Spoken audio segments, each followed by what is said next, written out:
Mon frère, mon gendarme, vous me refaites tout le secteur, le haut et le bas de Vernet. Vous me regardez tous les poulaillers. S'il y en a qui ont des chevaux, des vaches ou des trucs comme ça, vous regardez les enclos. À un moment donné, un enfant peut rentrer dans une niche et s'y cacher. Frère, comment ça se fait que tu me dis, putain, est-ce qu'on a regardé dans toutes les niches et dans tous les poulaillers? Un enfant de 2 ans s'y glisse, vous, non. À un moment donné, faut penser comme un enfant. Il peut être aussi dans un vide sanitaire. Est-ce que vous y avez pensé à ça? S'il y a un trou dans une maison où la taille d'un enfant de 2 ans peut passer, il peut y être caché. Sans boire, sans manger, s'il a fait un malaise, qu'il est en déshydratation, il risque pas de vous répondre. Et c'est pour ça que je vous dis, s'il est perdu, il est dans un trou. Il est quelque part où vous pouvez pas penser à vous cacher dedans. Moi, honnêtement, en tant qu'adulte, si je dois faire quelque chose parce que je suis perdu, je vais chercher à monter un arbre. En montant à la cible d'un arbre, quand tu sais le faire, techniquement, moi je suis un singe sur un arbre, je peux te le faire, tout dépend de l'arbre. Si tu as suffisamment de prise, oui, tu peux monter un arbre. Ce qui te permet de pouvoir voir d'un peu plus haut. Et pouvoir peut-être te repérer un peu mieux. Parce qu'en étant un peu plus haut, peut-être que tu peux voir le haut d'un clocher. Ce qui te permet de te localiser. Mais je suis une adulte. Là, on parle d'un enfant de 2 ans. Moi, si je suis perdue, je vais chercher à remonter le lit d'une rivière ou à le descendre. Tout au tard, ça amène quelque part, ça amène à un village. Est-ce que l'enfant de 2 ans va penser comme ça? Je peux pas vous le dire. Dites-vous bien, il est passé à côté d'un point d'eau. À côté d'un point d'eau, vous me demandez un puits? Oui, il a pu vouloir jouer, monter dans un puits et y tomber. Oui, c'est possible. Comme il a pu tomber aussi dans un courant d'eau. Je connais pas le secteur, moi. Je suis pas sur place avec vous, donc vous êtes mes yeux et mes oreilles en quelque sorte. Moi, je peux juste essayer de me mettre à la place de cet enfant pour vous mettre les directions les plus possibles avec la pensée d'un enfant de 2 ans et une mémoire photographique. Je vous ai dit, je peux pas localiser cet enfant. Vous n'y arrivez pas non plus. On va devoir faire avec les moyens du bord. Est-ce que vous avez pensé au poulailler? Est-ce que vous avez pensé aux niches? Si déjà tu me dis, je sais pas si on a... Eh ben oui, si vous allez chercher sur des sentiers, si vous avez cherché à l'intérieur des maisons, mais que vous avez oublié de regarder, vous avez regardé les cabanes, mais les niches et les poulaillers, on n'a pas regardé tous les poulaillers. Eh ben, peut-être que l'enfant est dans un poulailler, hein. Peut-être qu'il a même cassé des œufs et qu'il les a mangés s'il avait fait, je sais pas moi. Je suis pas avec ce petit à l'heure actuelle. Frère, comment ça se fait que vous n'y avez pas pensé? Quand tu fouilles une maison, tu regardes aussi la niche pour chien. Quelqu'un qui a plus de chien, donc une niche est abandonnée. Qui dit que l'enfant ne s'est pas réfugié dedans? C'est pas parce que nous on n'irait pas qu'un enfant de 2 ans ne peut pas le faire, lui. Moi, je suis fine, hein. Je rentre pas dans un poulailler. Un enfant de 2 ans et demi le peut. La tête, elle passe, les épaules passent, il y a tout qui passe. La taille d'un poulailler, c'est la taille d'un enfant de 2 ans et demi. Hein.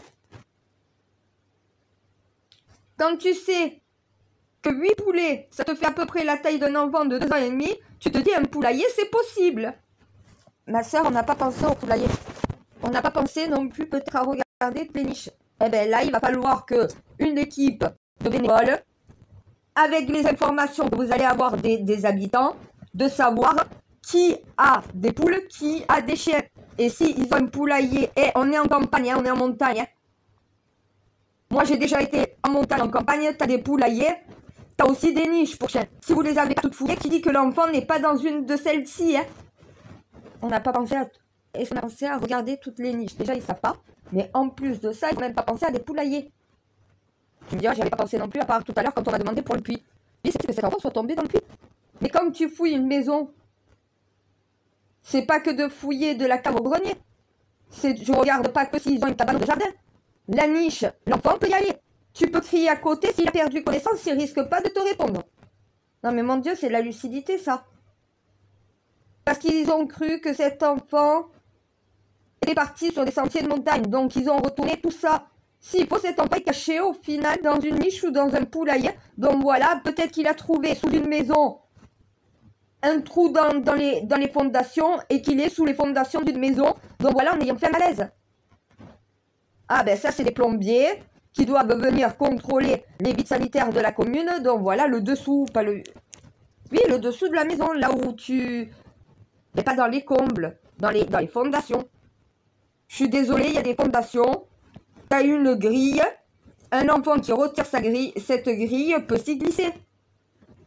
S'il fait trop chaud pour lui, il va chercher le plus simple. Trouver un endroit à sa taille pour pouvoir se cacher, se mettre en sécurité. Sauf que sans boire, sans manger, dans quelle taille ce petit? Et après, il y a toujours la... Je sais pas pourquoi j'ai un mauvais pressentiment depuis le début, moi.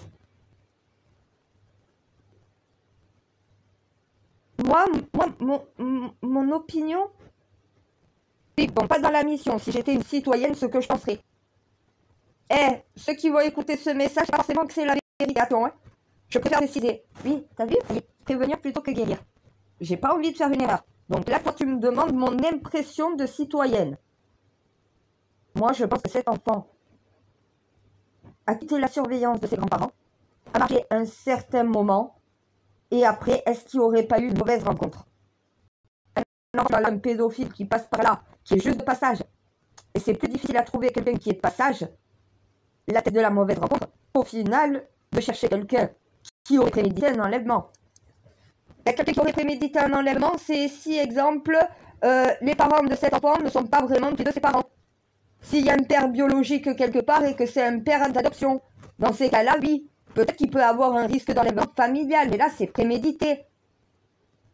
Là, ça ne serait pas une thèse d'un enlèvement prémédité, ça serait plutôt un enlèvement d'opportunité. Un enfant seul sur le bord de la route. Si tu as quelqu'un de bien... Moi, je vois un enfant seul sur le bord de la route, oui, je m'arrête. Oui, je le prends en voiture. Mais je vais à la première gendarmerie que je trouve pour pouvoir ramener cet enfant qui est perdu.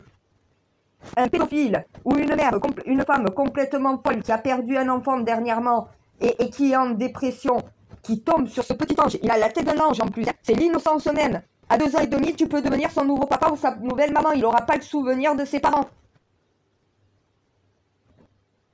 Ah mais ça serait une cause à effet. S'il y a eu un enlèvement, c'est une cause à effet. Ce petit ayant quitté la vigilance de ses grands-parents, baroudé, et à un moment donné, quelqu'un qui était de passage sur le secteur, non pas du haut, mais du bas, le véritable village du Vernet. Je crois qu'au final, ils n'ont pas compris que ce petit pouvait quitter le haut Vernet et avoir été enlevé au bas Vernet. Au Vernet, carrément, village en bas. Faut peut-être pas le chercher sur le hameau. Peut-être que cet enfant a quitté le hameau tout seul et descendu jusqu'au final, le plus grand village qu'il y a juste en bas, et que là, vu que c'est les vacances, quelqu'un qui n'est pas de la région, qui passe, c'est juste de passage, qui voit ce petit sur la route, il n'y a personne autour, s'il a de mauvaises intentions, il embarque. Et quand il n'y a pas l'alerte enlèvement et qu'on ne demande pas à cette personne de rendre l'enfant, qu'on ne sait pas, il va peut-être chercher à quitter le pays ou est-ce qu'il n'a pas déjà supprimé cet enfant parce qu'au final, on peut remonter jusqu'à lui. À un moment donné, s'il y a eu un enlèvement, c'est quelqu'un qui déjà, soit a ramassé ce petit, mais avec tout le battage médiatique, a peur de le rendre. Il faut demander à ces gens-là de le déposer devant l'hôpital, devant une gendarmerie, devant le lieu où cet enfant pourra être opéré. Non, mais quelqu'un qui n'a pas enlevé l'enfant, qui l'a juste ramassé, mais qui par la suite a entendu, bon, normalement, si tu ramasses l'enfant, tu le déposes à une gendarmerie ou tu trouves un maire, tu trouves quelqu'un qui peut venir en aide pour pouvoir retrouver la famille de cet enfant. Un enfant perdu dans un supermarché, moi je le prends par la main, viens, on va voir des gens qui vont pouvoir retrouver tes parents. Je vais à l'accueil. On va passer un message au micro, votre enfant est perdu, merci de venir le chercher, de vous faire votre rôle de parent. Vous aviez qu'à le surveiller. Ah mais ces grands-parents sont responsables et ils se sentent responsables, c'est normal mon Dieu. Ils ont été négligents à la surveillance de ce petit. Ils vont s'en vouloir toute leur vie. Donc des personnes qui auraient pu le ramasser ou qui l'ont levé, merci de le ramener à la famille. Vivant comme mort. C'est le seul message qu'on peut faire passer à un ravisseur. Envoyez une lettre anonyme où se trouve le corps. Vous mettez des gants, tu connais tous les trucs pour pas qu'on remonte jusqu'à toi. Voilà. Mais de toute façon, si tu portes des gants, que tu mets pas ta salive, que tu attaches tes cheveux, il n'y a aucun résidu de ton corps. Tu dis exactement où se trouve le petit Émile. Tu vas dans une poste, tu le glisses. Tu mets une capuche, tu mets des lunettes. Ah là, pour remonter jusqu'à toi, on ne pourra pas, mais au moins on retrouvera cet enfant vivant comme mort.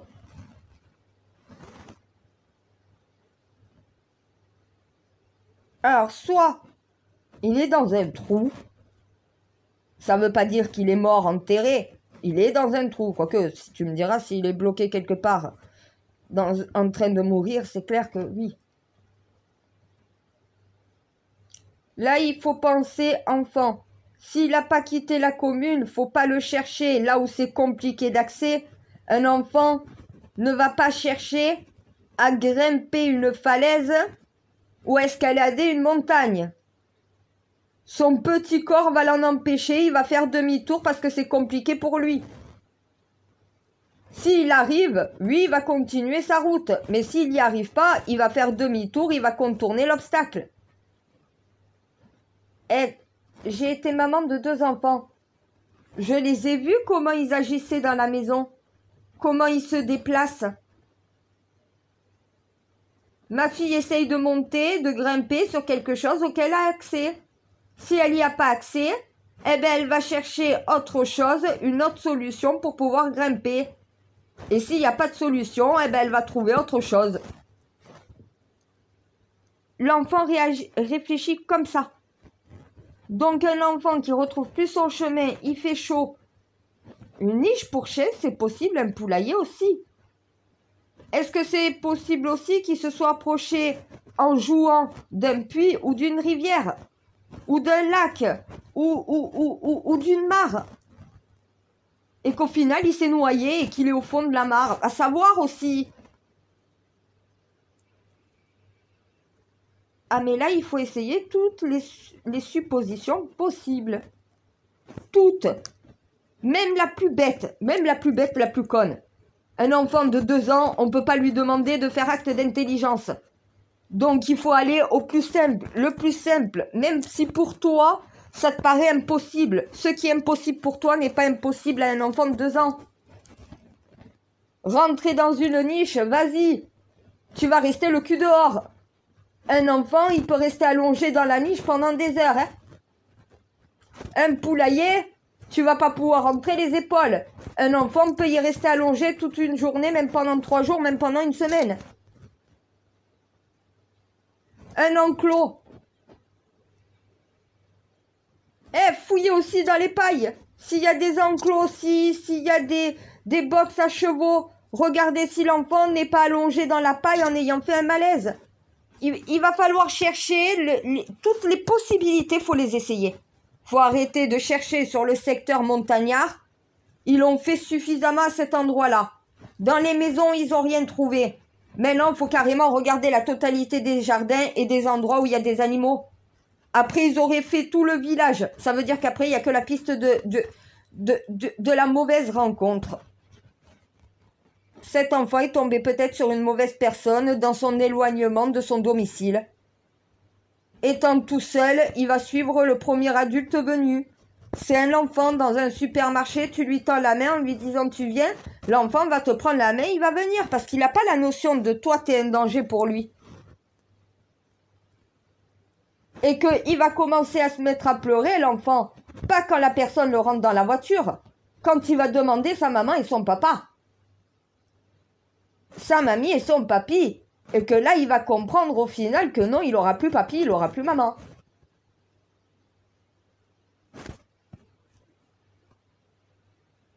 Ah ben oui, je suis lucide. Merci mon Dieu. Sauf que là, je suis pas extra lucide pour le coup. Je suis simplement lucide. Le côté extra, alors là, je peux pas l'utiliser. C'est la merde.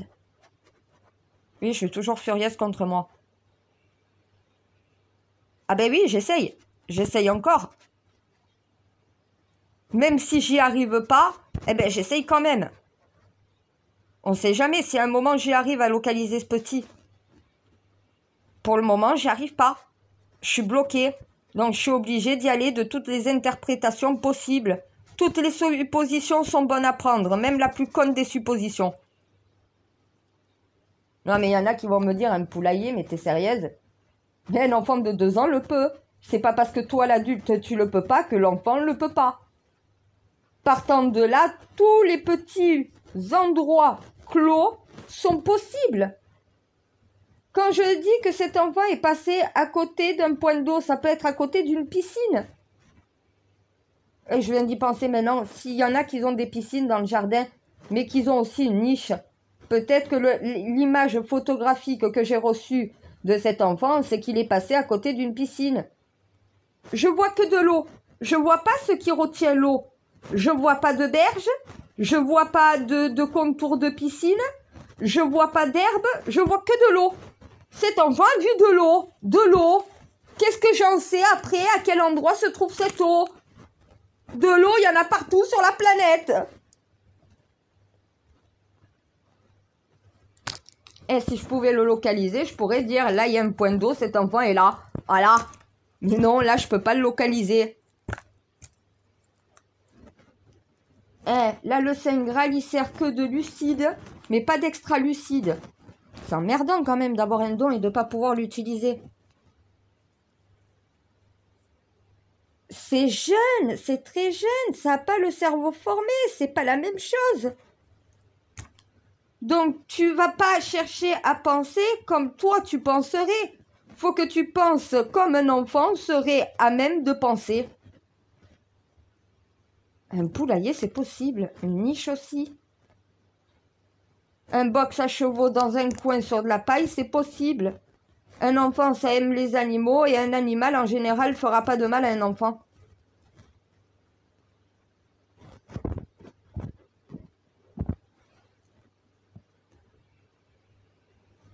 Honnêtement, mon Dieu, il peut même être dans un terrier de renard. Il peut être dans un terrier, l'enfant. S'il a vu un animal et qu'il a suivi, c'est dans le comportement un enfant voit un papillon, il fait quoi? Il lui court derrière. Il voit un pigeon, il fait quoi? Il lui court derrière. Si sur son escapade, ce petit a suivi un animal, ça peut être possible.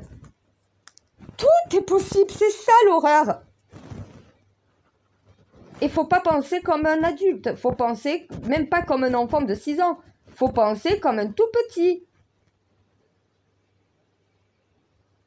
Ah mais là, les pédiatres peuvent arriver à donner des informations aux gendarmes sur quel est le comportement, les attitudes, quelle serait la logique d'un enfant de 2 ans et demi.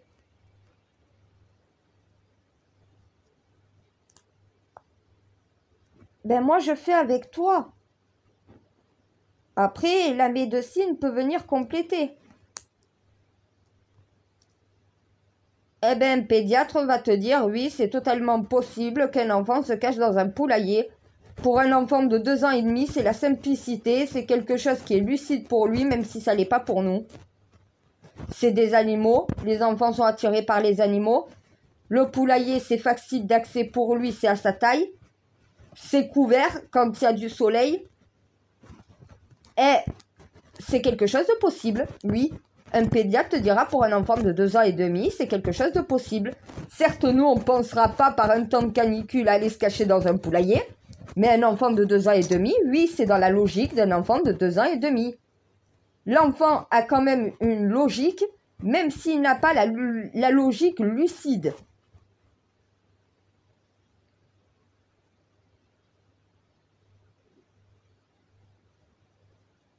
Ben, un adulte qui se perd a le sens de l'orientation. Un enfant, non. N'importe quel truc qui va attirer son attention peut l'entraîner où cette attention va.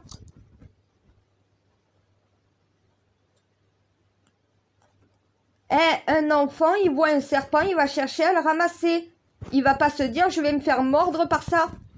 Non, il va voir que c'est un morceau de bois qui bouge et ça va l'amuser, il va le ramasser, quitte à se faire mordre. Il n'a pas ce truc d'anticipation.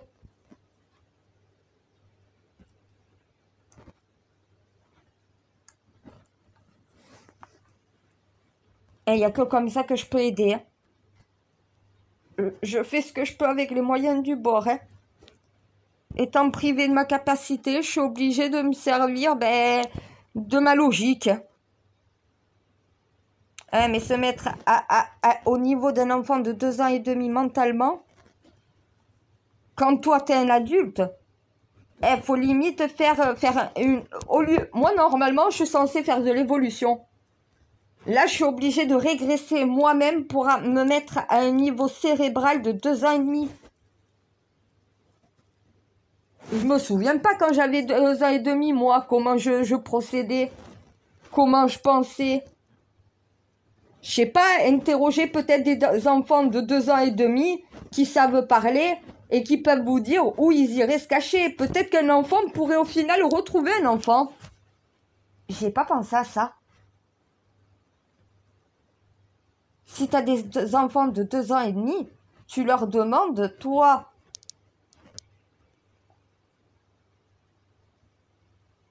si tu es perdu, qu'est-ce que tu ferais ou tu irais te cacher? Et tu vois ce que l'enfant répond. Ça te permet de comprendre la logique d'un enfant de cet âge-là. Et là, au moins, tu peux commencer à construire des hypothèses. Parce que si c'est des hypothèses d'un adulte, tu es à côté de la plaque. Nous, si on est perdu, on va chercher à monter. L'enfant va chercher à descendre. À 2 ans et demi, l'enfant va chercher à descendre. Parce qu'une descente est plus facile pour lui qu'une montée.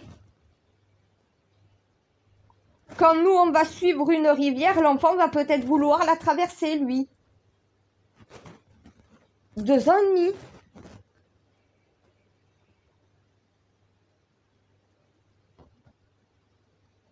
Moi, j'ai bien peur qu'on retrouve jamais cet enfant. Ou qu'on le retrouve, mais pas en vie. Si cet enfant est enlevé par un pédophile, va savoir s'il est encore en vie. Si cet enfant est tombé dans un puits, dans une rivière, est-ce qu'il est encore en vie? Si cet enfant, au final, est en déshydratation, est-ce qu'il est encore en vie? Au bout de presque 3 jours. Faut commencer à envisager le pire, malheureusement pour la famille.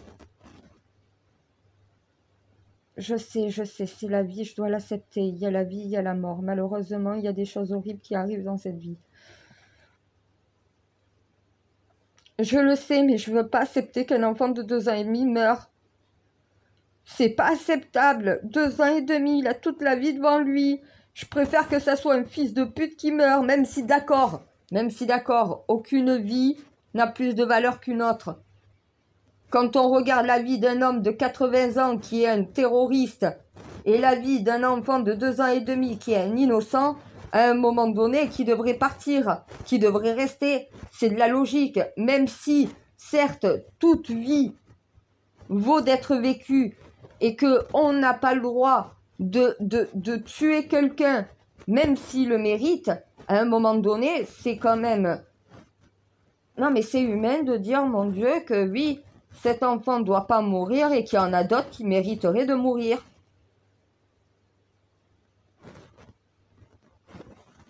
Et la vie, elle fait parfois bien les choses et des fois, elle est injuste. Eh ben oui, je sais, et c'est l'équilibre du bien et du mal, il y a toujours cette balance-là. Et vu que notre société, la balance n'est pas égale, eh ben ça penche d'un côté et ça penche de l'autre. Voilà. Ah mais là, les humains ne sont pas conscients que c'est un combat du bien contre le mal. On y est dans le jugement dernier. Le jugement dernier, c'est les humains qui font la différence. Plus on sera nombreux à faire le bien, à vouloir le bien, plus on triomphera du mal. Et là, on sera jugé digne de survie. On aura l'éternité de notre espèce pour les siècles et les siècles. Amen, amin.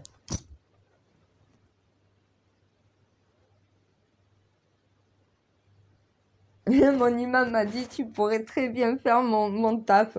Franchement, tu pourrais faire imam. J'ai mon prêtre qui m'a dit pareil, le rabbin pareil.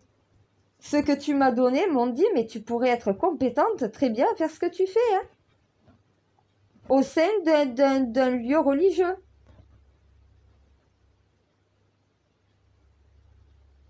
Je lui ai dit, mais ça c'est votre travail, c'est pas le mien. Eh, tu veux répondre quoi? Eux sont des messagers. Moi, je suis le guide. Un guide n'est pas un messager n'est pas un guide. Moi, je suis guide et messager. Mais mon rôle est de transmettre les messages aux messagers, pas de transmettre les messages à la totalité de la planète.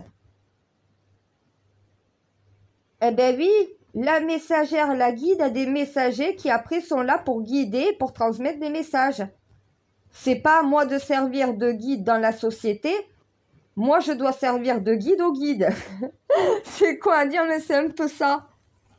Oh, c'est la merde d'être à ma place. Parce que des fois, tu as envie de te mettre en avant pour que les choses aillent plus vite. Mais c'est pas la solution. Au contraire, tu commettrais une connerie. Tout vient à point à qui sait attendre. Patience et maîtresse de vertu. Ne mets jamais la charrue avant les bœufs. Ben, tes bœufs vont partir sans la charrue. C'est la logique.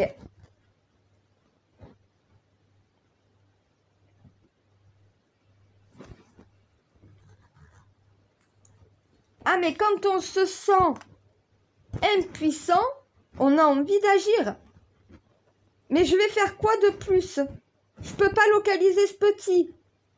À un moment donné, on est obligé de faire avec les moyens du bord. Toutes suppositions sont bonnes à prendre, c'est un enfant de 2 ans et demi. Ton idée, même si elle paraît ridicule, c'est peut-être la bonne. Pense comme un enfant de 2 ans et demi. Arrête de penser comme un adulte. Et c'est compliqué. Ah, mais c'est que comme ça qu'on peut arriver à retrouver un enfant de 2 ans et demi s'il n'a pas été enlevé, qu'il est perdu ou qu'il est caché quelque part. 2 jours de chaleur comme ça, 2 nuits de suite de froid, cet enfant est peut-être en hypothermie, en déshydratation, il risque pas de répondre. Si on ne pense pas où un enfant de 2 ans et demi pourrait se cacher, on risque pas de le trouver.